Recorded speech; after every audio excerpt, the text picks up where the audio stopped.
आप देख रहे हैं देश लाइव, देश की आवाज। अस्सलाम वालेकुम, आदाब, नमस्कार, सत श्री अकाल। देश लाइव में आपका स्वागत है। मैं हूं सहल कुरैशी। दोस्तों, आजम खान की पत्नी तंजीम फातिमा जो है वो जेल से रिहा हो चुकी हैं। लगभग 8 महीने के बाद जो है वो उन्हें जमानत मिली है। वो जेल से बाहर आई। अपने बेटे की फर्जी बर्थ सर्टिफिकेट को लेकर वो जेल में थी। इसके अलावा शर्जिल इमाम, जो कि देशद्रोह का, राजद्रोह का मामला उन पर चल रहा था, शर्जिल इमाम को भी जमानत पर जो है वो दिल्ली हाई कोर्ट ने आज रिहा कर दिया है। कोर्ट ने कहा है कि इस मामले में 7 साल अधिकतम सजा होती है और 4.5 साल वो चूंकि जेल में काट चुके हैं, इसलिए उन्हें जमानत दी जानी चाहिए और उन्हें जमानत दे दी गई। उमर खालिद का कोई अता पता है नहीं, पता नहीं उन्हें कब जमानत मिलेगी। ये तमाम चीजें इंसाफ की मैं इसलिए बता रहा हूं क्योंकि कुछ लोगों को इंसाफ मिलता है, कुछ लोगों को इंसाफ नहीं मिलता है, कुछ लोगों को इंसाफ देर से मिलता है। आज उत्तर प्रदेश के गोंडा में केसरगंज से बीजेपी के उम्मीदवार हैं ब्रिज शरण भूषण सिंह के बेटे करण भूषण सिंह। इनका काफिला निकल रहा था, चूंकि रैली वगैरह चल रही थी, सारी चीजें। इनके काफिले में से एक गाड़ी जिसका नंबर है UP 32HW 1800, इस गाड़ी ने टक्कर मार दी वहां पर जा रहे 2 बाइक सवार लड़कों को। दोनों बाइक सवार लड़के, जिनका नाम है रेहान खान और शहजाद खान, दोनों की मौत हो चुकी है। और हैरानी की बात तो यह है कि बीजेपी के कैंडिडेट का जो काफिला वहां से निकल रहा था, जिसने इन बच्चों को टक्कर मारी, एक्सीडेंट में रौंद दिया इन बच्चों को, वो कोई भी वहां पर रुके नहीं, वहां से भाग गए वो लोग। बच्चे सड़क पर तड़पते रहे और दोनों बच्चों की मौत हो गई। रेहान जो है, उनकी उम्र 18 साल है, बताया जा रहा है इसी साल 12वीं पास की है। शहजाद खान जो है, जिसकी उम्र 22 साल है, शहजाद खान कल ही सऊदी अरब से वापस आए थे। शहजाद जो है वो सऊदी अरब में नौकरी करते हैं, चूंकि गरीब परिवार के हैं। इनके पिता भी जो है वो शहजाद और रेहान खान दोनों चचाजाद भाई हैं और दोनों के पिता इस वक्त घर पर मौजूद नहीं हैं। दोनों के पिता भी सऊदी अरब में रहते हैं। रेहान खान और शहजाद खान की इस एक्सीडेंट में मौत हो चुकी है। इसके अलावा इस एक्सीडेंट के अंदर एक महिला और एक बच्चा भी जख्मी बताए गए हैं। आप इस वीडियो को देखिए, किस तरीके से सड़क पर बिखरी हुई है शहजाद और रेहान खान की लाशें, और जो काफिला वहां से निकला, बीजेपी के नेता के बेटे का, बीजेपी के प्रत्याशी का काफिला वहां से निकला, जिसने इन दोनों बच्चों की बाइक पर टक्कर मार दी, खड़े भी नहीं रहे और ये बच्चे तड़प कर सड़क पर वहीं पर मर गए।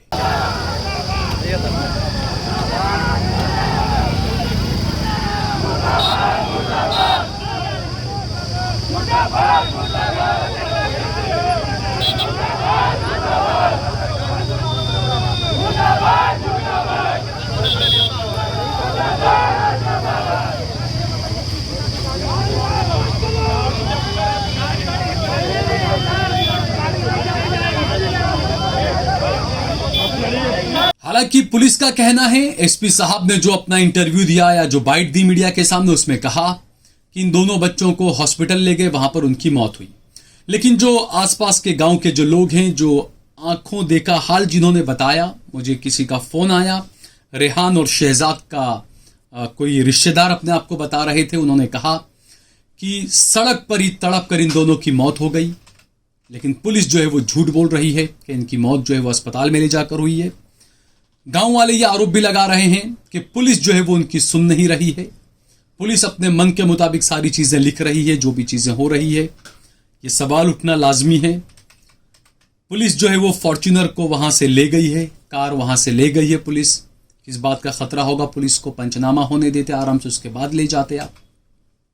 जो गाड़ी है वो करण भूषण सिंह और ब्रिज भूषण सिंह का जो इंस्टीट्यूट है, क्योंकि इंस्टीट्यूट वगैरह चलाते हैं लोग, पैसे वाले लोग हैं भाई, तो इनका जो बैकुंठ में इनका डिग्री कॉलेज है, माफ कीजिएगा, ये बैकुंठ डिग्री कॉलेज के पास में कर्नलगंज और हुजूरपुर रोड पर ये एक्सीडेंट हुआ है।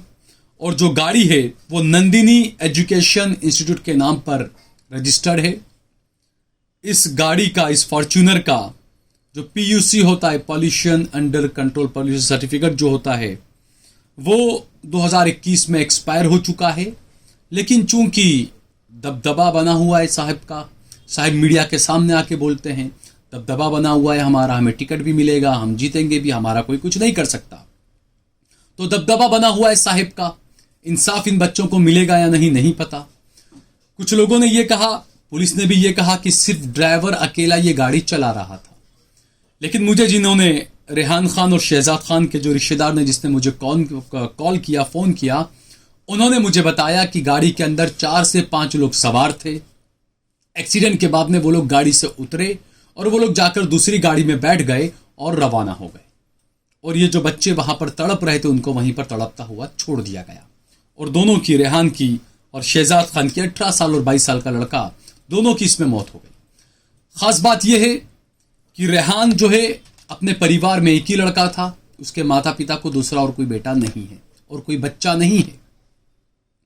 शहजाद का भी यही है, शहजाद भी अपने माता पिता का इकलौता बेटा था। ब्रिजभूषण शरण सिंह के बेटे हैं करण भूषण शरण सिंह, वहां से भाग गए अपना काफिला लेकर, खड़े नहीं हुए।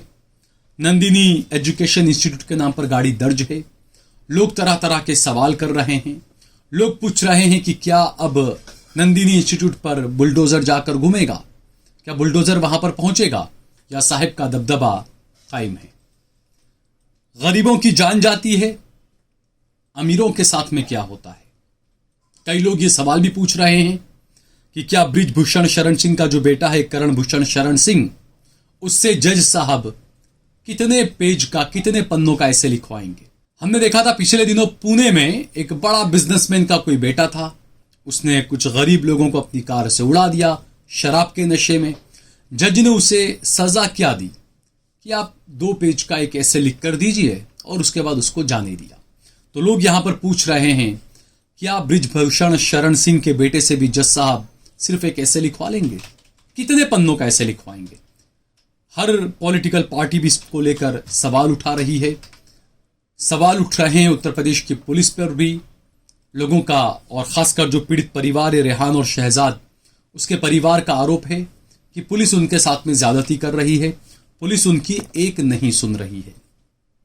कुछ और बातें भी जो वहां से FIR की कॉपी वगैरह जो मुझे भेजी गई है, उसमें कुछ चीजें जो लिखी है पुलिस ने, क्योंकि अक्सर ये होता है कि होता कुछ और पुलिस लिखती कुछ है। जो FIR दर्ज करवाने गए हैं उन्हें तो पता भी नहीं होता FIR में क्या क्या लिखवाया जा रहा है, पुलिस अपनी मर्जी से सब कुछ लिख देती है। और ब्रिजभूषण शरण सिंह का कितना दबदबा है उस इलाके के अंदर, तो किस तरीके से वो पुलिस को अपने हाथ में कंट्रोल कर सकते हैं, ये भी लोग सवाल उठा रहे हैं। लोगों का कहना है कि यहां पर भी इंसाफ की उम्मीद ना के बराबर है।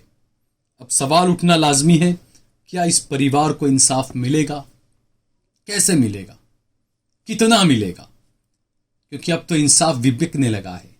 इंसाफ भी मोल अब तो इंसाफ के होते हैं।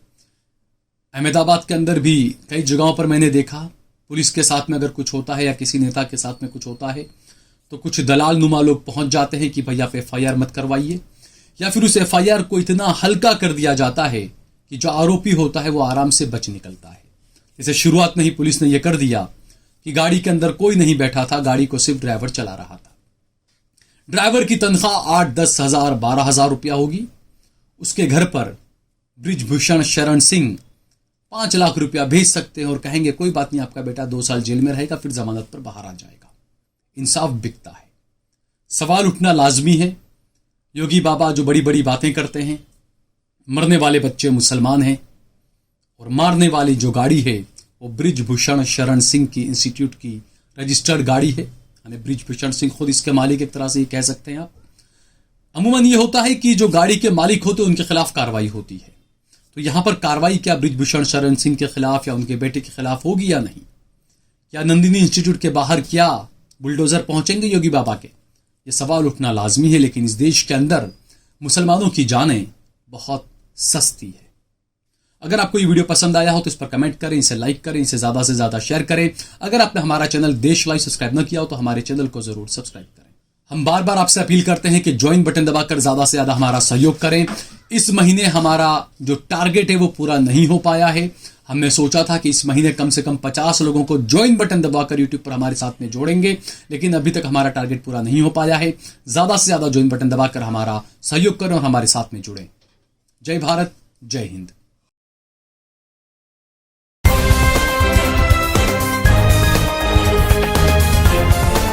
देश और दुनिया की तमाम छोटी और बड़ी खबरों के लिए हमारे चैनल को सब्सक्राइब करना न भूलें और बेल का बटन जरूर दबाएं।